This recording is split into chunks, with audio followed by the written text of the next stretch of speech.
여도온의 주식 이야기 여의주 오늘도 돌아왔습니다. 자, 지난 주말 사이에 있었던 다양한 소식들 그리고 밤잠 설치셨을 거고 국내 투자자분들은 오늘은 과연 어떻게 해야 하나, 내가 지금 계속 주식 비중을 줄여가고 있는데 더 줄여야 하나, 혹은 이렇게 하락하고 있는 시장에서 내가 어떤 저가 매수를 해야 하나라는 고민들 많이 하실 텐데요. 그래서 오늘 여의주에서는 시장의 방향성 그리고 그에 따른 전략에 대한 이야기를 좀 나눠보도록 하겠습니다. 오늘의 주제부터 먼저 확인해 보시죠. 비상계엄과 탄핵 무산, 정치적인 혼돈의 연속이 지속되고 있습니다. 국내 증시 투자에 대해서는 대체 어떻게 좀 대응을 해야 할까요? 여러분들 어떻게 생각을 하고 계십니까? 돈을 빼서 미국 시장 가려니 이게 또 환율이 너무나 부담스러운 가격이라서 내가 꼭지를 잡는 것이 아닌가라는 우려도 있고요. 그래서 다양한 고민들이 오늘 아침에 여러분들의 딱 마음 안에 있지 않을까 싶습니다. 지금까지 현황을 좀 정리를 해보도록 하겠습니다. 지난 주말 사이 있었던 이슈부터 보도록 하죠. 네.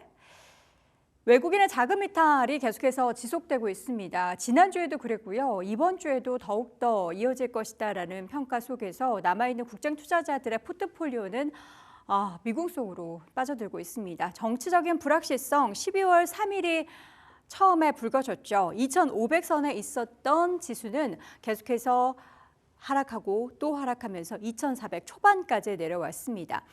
주말 사이에 탄핵이 만약에 됐다라고 하더라도 과연 시장에서는 이를 반겼을까요? 계속해서 불확실성을 더 싫어하기 때문에 어떠한 결론을 내리는 게 좋다라는 시각도 있지만 결국에는 우리나라 내부적으로 정치적인 불확실성과 불협화음이 지속되는 한 외국인의 우리나라에 대한 투자는 점점 더 축소될 수밖에 없겠죠.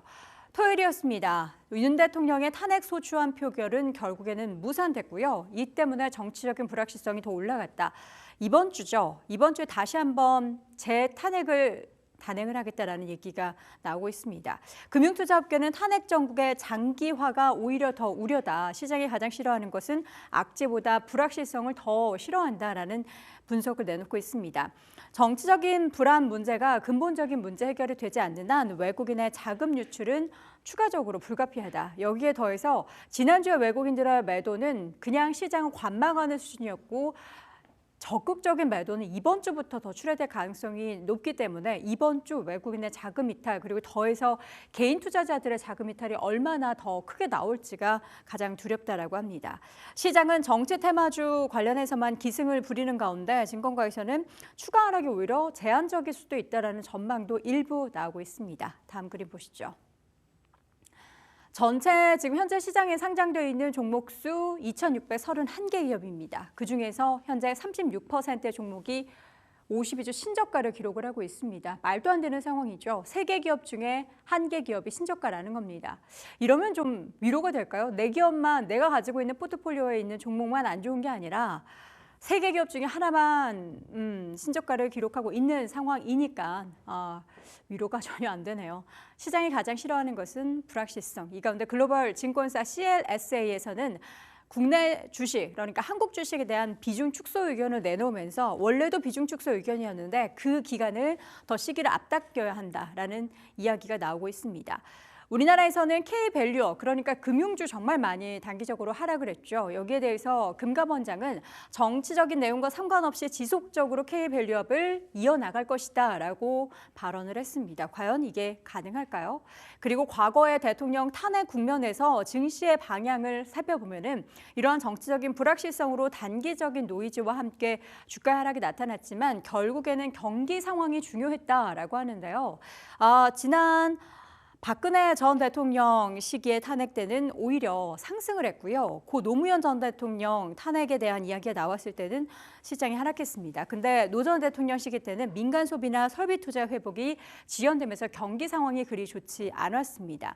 지금은 어떨까요? 내년도 우리나라 GDP 성장률 1%대 이야기를 하고 있고 후반이기는 하지만 실질적으로는 과연 얼마나 성장할지 모르겠고요. 지금 1년 사이에 자영업자의 그 폐업이 엄청나게 급증을 하고 있고 실제로 많은 분들이 경기에 대해서 엄청나게 힘이 든다라는 이야기들이 나오고 있는 상황 속에서의 탄핵 이야기가 나오고 있고 정치적인 불확실성이 커지고 있습니다. 그렇게 된다면 시장은 경기에 영향을 받기 때문에 추가적인 하락을 염두에 둘 수밖에 없다. 있다라는 겁니다.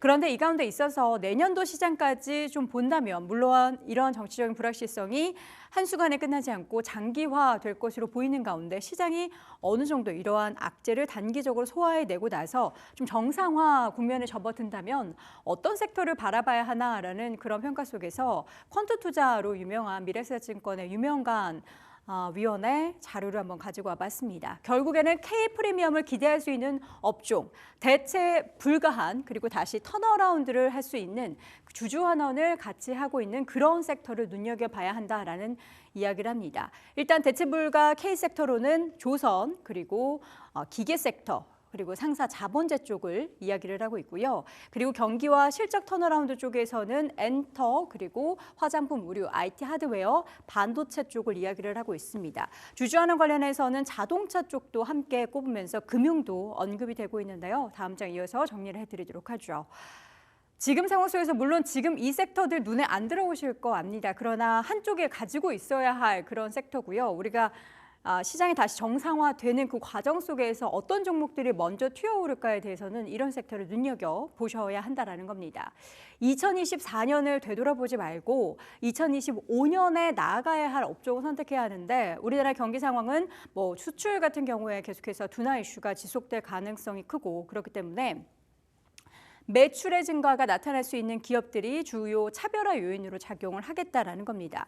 매출단과 영업이익단 중에서 결국에는 매출의 규모가 늘어나는 기업을 선택해야 한다라는 거고 그런 산업을 선택해야 한다라는 건데 일단 조선이나 방산, 전력기기 정말 K자가 붙은 기술력에 있어서는 미국이 조선, 우리나라 K조선에 손을 내밀고 있는 상황이고 방산도 유럽 쪽에서 워낙에 또 탄탄하게 수출을 늘려가고 있죠.